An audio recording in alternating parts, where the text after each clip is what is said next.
University ने पहले से इम्प्लीमेंट किया हुआ है 2023 से। तो ये बहुत सारी चीज़ें आप लोग फेमिलियर होंगे, इन बहुत सारे कॉन्सेप्ट से आप लोग फेमिलियर होंगे, लेकिन एक बार वापस सारी चीज़ें रिफ़्रेश कर लें। और इम्प्लीमेंटेशन में जो आज सुबह से चर्चा चल रही थी कि बेसिकली जब हम किसी चीज़ को फ्रेम करते हैं, पॉलिसी फ्रेम करते हैं और जब हम उसको इम्प्लीमेंट करते हैं, इसके बीच का जो गैप होता है, उस बीच के गैप को अगर सक्सेसफुली भर सके तो इम्प्लीमेंटेशन एक इफ़ेक्टिव इम्प्लीमेंटेशन में कन्वर्ट हो सकता है। तो आप सबसे एक्सपेक्टेशन यही रहेगी कि जो सेशन को प्लान किया गया था कि 1 घंटे का सेशन था, आधे घंटे का क्वेश्चन आंसर था, जैसा भी अप्रोप्रिएट टाइम होता है, आप लोग के पास जितनी भी क्वेरीज हो इम्प्लीमेंटेशन से संबंधित, उन क्वेरीज को अपने पास रखें जो मैं आंसर कर सकता हूँ। अदरवाइज गखड़ साहब यहाँ पर हैं, पवन सर यहाँ पर हैं, जो भी अप्रोप्रिएट पर्सन जिन्हें लगता है कि उसका क्या एक अप्रोप्रिएट सोल्यूशन हो सकता है, we will try to present that thing. So keep your mind open in the sense कि किसी भी तरह की कोई भी क्वेरी अगर जहन में आती है तो उसको नोट करके रख लें, और लास्ट में मुझे लगता है इकट्ठा एक बार में हम सारी क्वेरीज को ले लेंगे। एनईपी पर सारी लंबे जब आज के सत्र में भी पहले भी लगातार इस तरह की चर्चाएं हो रही है, इसलिए एनईपी पर बहुत ज़्यादा नहीं कहूँगा। ये 3 4 5 पॉइंट्स जो मैंने खाली हाईलाइट किया हुआ है, उन पॉइंट्स पर थोड़ा सा एम्फेसाइज करना चाहूँगा कि जो मेरी एक्चुअली हर इंडिविजुअल की अंडरस्टैंडिंग अलग अलग हो सकती है।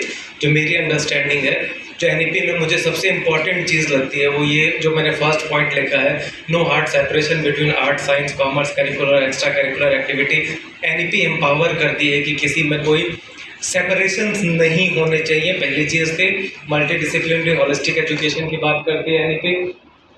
कॉन्सेप्चुअल अंडरस्टैंडिंग की हम बात करते हैं, प्राइड इन इंडिया की बात करते हैं, और सिनर्जिक करिकुलम की बात करते हैं। ये बेसिक कॉन्सेप्ट है एनईपी के। अगर हम इन सारी चीज़ों की बात कर रहे हैं इसमें, और एक ट्रेडिशनल सिस्टम, एक ट्रेडिशनल एकेडमिक सिस्टम के बाद में इतनी सारी नई चीज़ों की अगर बात कर रहे हैं, तो इन चीज़ों को इम्प्लीमेंट करने के लिए एटलीस्ट हमारे पास एक टूल होना चाहिए जिस टूल के माध्यम से हम इन सबको इम्प्लीमेंट कर सकें। Only policy document, only regulations, guidelines will not be sufficient, but एक अप्रोप्रिएट टूल भी होना चाहिए। वो टूल क्या है प्रॉब्ली, मुझे लगता है कि इस प्रेजेंटेशन का जो मेन पार्ट होगा वो बेसिकली वो टूल्स ही होंगे।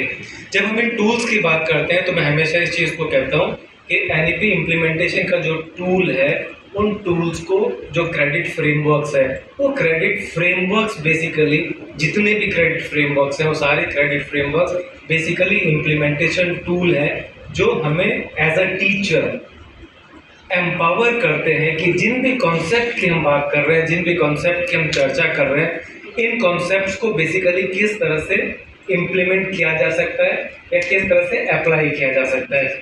जब हम क्रेडिट फ्रेमवर्क की बात करते हैं, बहुत कॉमन वर्ड चलता है क्रेडिट फ्रेमवर्क। एक क्रेडिट फ्रेमवर्क होता क्या है, एक इसके डेफिनेशन अलग अलग, कोई स्टैंडर्ड डेफिनेशन नहीं है। एक इसका जो डेफिनेशन या अंडरस्टैंडिंग कहना चाहिए instead of saying definition, the credit framework is a unified academic and skill recognition system जो एकेडमिक्स को, स्किल्स को रिकॉग्नाइज करे and assign quantitative value to all type of learning based on defined outcome and arts. एक बहुत बहुत important concept है। एक framework जिसकी हम बात कर रहे हैं, वो फ्रेमवर्क बेसिकली एक ऐसी चीज़ है जो कि हमारी किसी भी तरह की लर्निंग को क्वांटिफाई कर सकता है। क्वांटिफाई करने के बाद उसको एक प्रॉपर तरीके से असेसमेंट अगर किया जा सकता है, और असेसमेंट करके उसको क्रेडिटाइज अगर किया जा सकता है, ये एक पूरा का पूरा जो स्ट्रक्चर या सिस्टम है, इसे हम एक क्रेडिट फ्रेमवर्क कह सकते हैं। क्रेडिट फ्रेमवर्क क्या करता है? क्लासरूम प्रैक्टिकल एक्सपीरियंशियल लर्निंग जो भी हमने अपने करिकुलम में डिफाइन किया है, इन लर्निंग्स को कहीं ना कहीं मेजर करता है। रिकॉग्निशन ऑफ प्रायर लर्निंग, जिसकी बात मैं आगे चलकर कहीं करूँगा, उसको सपोर्ट करता है।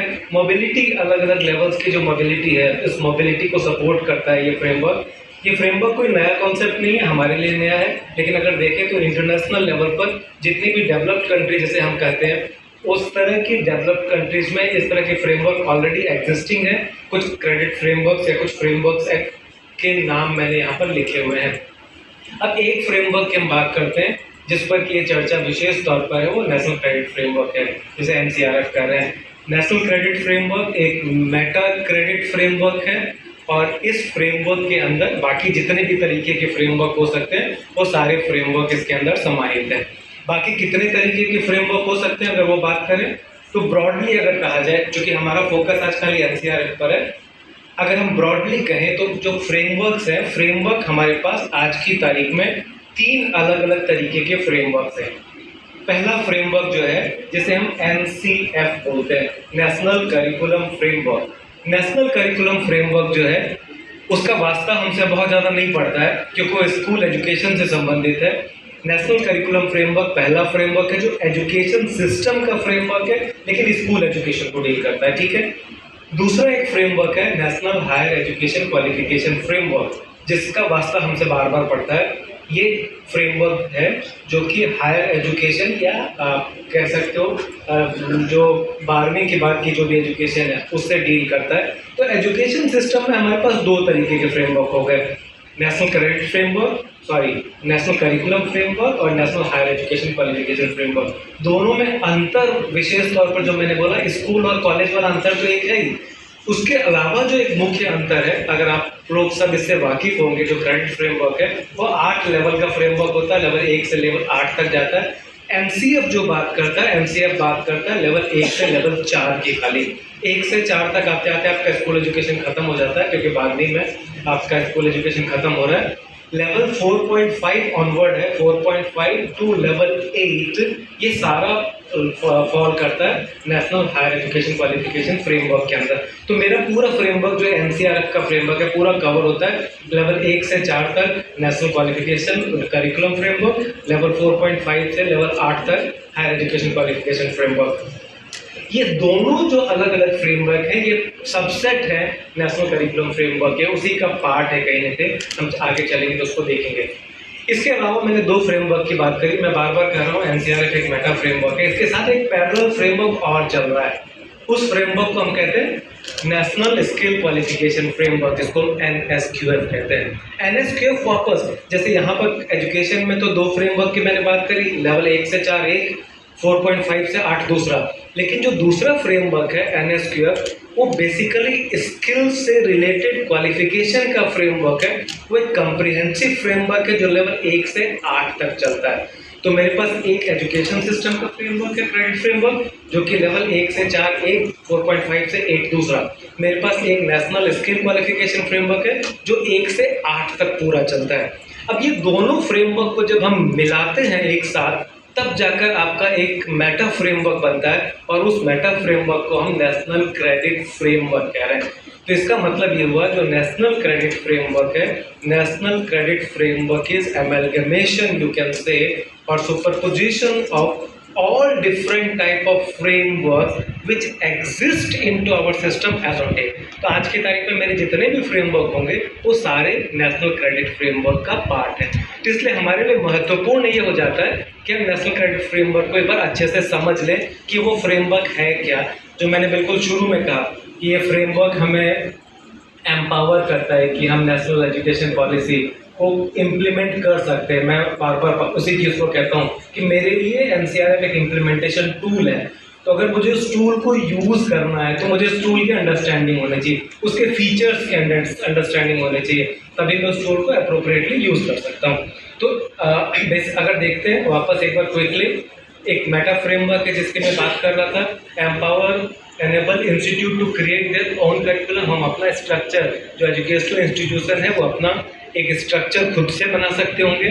उसके अलावा लास्ट चीज़ जो देखिए ये क्रेडिट फ्रेमवर्क जो है कि जितनी भी, चूँकि भारत में किसी भी चीज़ को इम्प्लीमेंट करना है तो रेगुलेटरी बॉडीज़ की अप्रूवल चाहिए। जितनी रेगुलेटरी बॉडीज़ हैं उन सारी के अप्रूवल इस क्रेडिट फ्रेमवर्क के पास है बेसिकली। सैलिएंट फीचर वापस एक बार आते हैं, this credit framework remove distinction between general vocational education and ensure mobility between these two. कि आपने अगर कुछ क्रेडिट स्किल्स के लेने, आपने जनरल एजुकेशन के लेने, आप कैसे